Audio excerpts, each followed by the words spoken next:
across and either take in the back or he postures and I go underneath.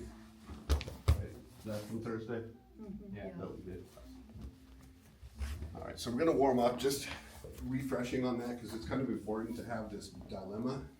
I can go 2 on one arm, boom, pull across, use my legs, capture the far side lat, open the guard, slide underneath the hook, lift, boom, no strength, no strain, super easy, get up into mount. Make sense? All right, let's go. One, use my legs, stuffing them forward, boom. So what's gonna happen here is I can go one of two ways with this arm. If I go under his arm, I really only have the original pendulum sweep. If I can swim over his arm and trap it and go underneath the leg, then from here it's an easy thing for me to switch into the world's worst arm lock. Right? This is, can you get your arm free? Zero chance, right? Zero.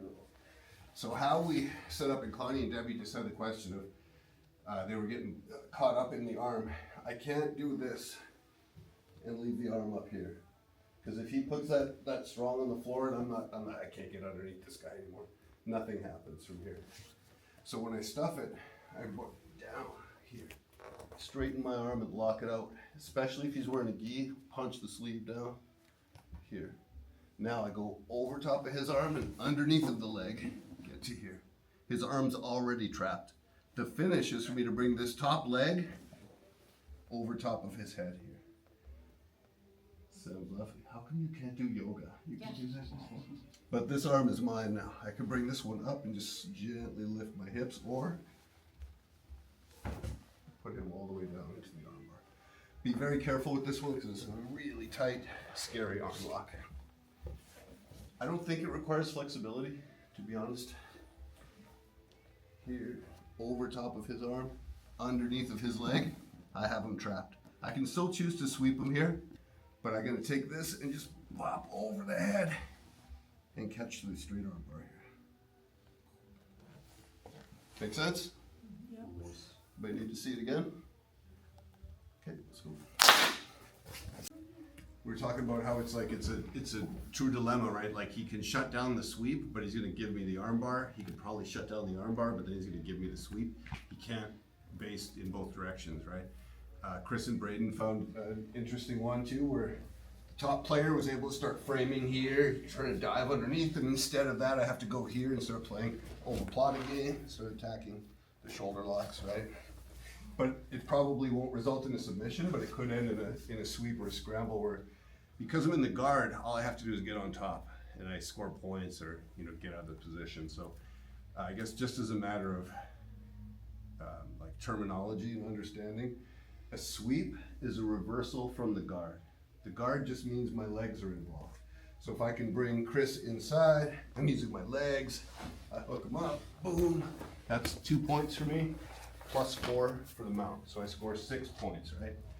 If Chris is inside control on me, my legs are not involved, and I'm able to pull some hot garbage. Here, 0 points, right? Looks cool, but there was no legs involved. So in order to score, you have to have the guard. That's a sweep. What we just did was a reversal. Reversals don't count for any points, only sweeps do. Kind of a weird rule. ADCC is a little bit different, they do give you points. In general, sweeps are from the guard, right? So we're gonna look at the armbar because some basic mechanics here. This one's pretty easy to finish.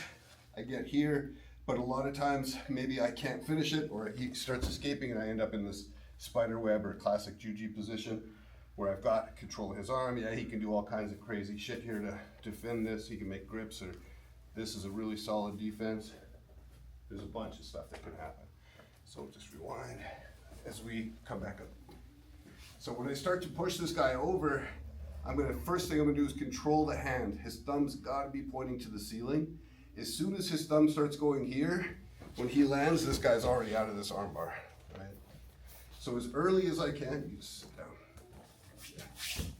As early as I can, I'm gonna take control of his hand. And the way I'm gonna do that is like, boom, I haven't seen Chris since high school.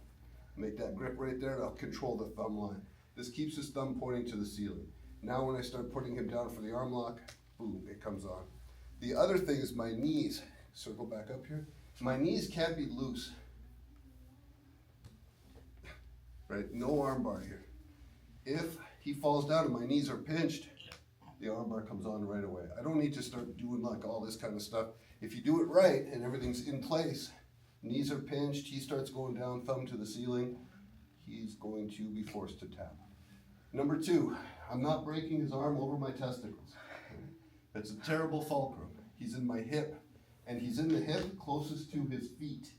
If I try to break him on this side again, when I put him down, it's hard. Look, I'm trying everything to control his thumb up. It's so hard.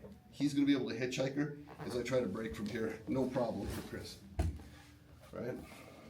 There's been good purple belts I've trained with, and they will try to break arms over their balls. What are you doing, man? Go to the hip, right here. Way easier to break an arm over a bone. I heard it. Than it is over your balls, right? So keep them off to the side. I hate to see arm bars down the middle here. Super weird, unless you're wearing a cup. If you're fighting MMA, yeah, absolutely use that cup, 100%. But in the hip bone, it's way stronger. Now when Chris tries to hitchhiker, why not? Right? If I bring it here and he goes to hitchhiker, it's so easy, every time, no matter how hard. So, as you guys are playing with this, boom, we're gonna put our partner straight down, control the thumb line, pinch our knees, and keep him over the hip. The deeper I can keep it in, the better. I don't care where this elbow is, as long as it's over my hip and not here. Right? Something bad could happen here. Here, something bad's only gonna happen to him. So nice and gentle, I want you guys to play. We're in the guard. Make my grip. Circle through, I want the arm lock. Oh, he escapes. Pinch my knees, control the thumb line, super important, and then take him into my hip for the finisher. I don't want you to try to finish the armbar. I want you to just hold your partner here for like a few seconds. Have him move around. Move around, Chris. That's about what he should have. If he can move and start like escaping and like try stacking up into me. Nothing. This is because the knees are engaged. Feel now all of a sudden everything starts falling apart. So boom, I'm gonna run this guy down into the floor, pinch my knees, I'm gonna back heel into him. You feel it? Yep. Both my heels are they're not limp. Boom, crushing into his ribs and his head. Now I have good control. Stack up into me, Chris? Nope. Even if I let go of the arm, stack up into me? Nope.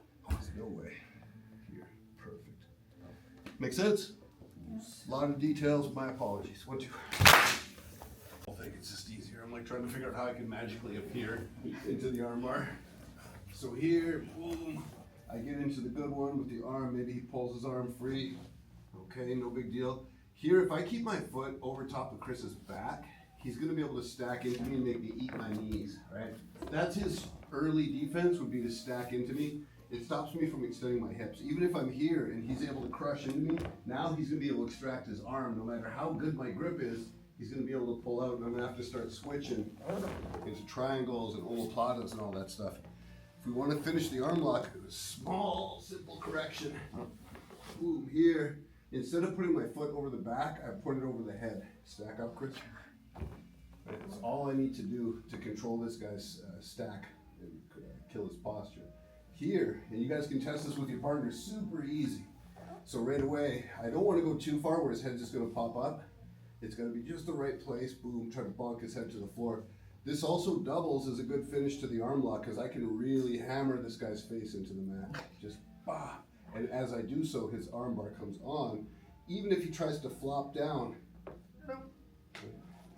it's over. So from here, if your foot's over the back, which a lot of people do, just totally normal, avoid this and certainly avoid this. I'm not quite sure how to help you with that.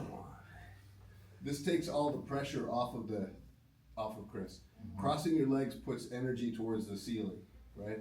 So I don't want to go to the ceiling, man. This makes it so easy for him to stack into me. I want to be here the entire time. Bonk down on the head, push it to the floor. And I want your partner to test it. Can you stack up into me here? Right? Zero energy on my behalf, 100%. Give me 100%, Chris. It's ridiculous. All right, so small tweak at the end. Just put the foot over the head, control the lever. All right, 1, 2. Last one, promise. Do it for like a minute or two, then we'll roll.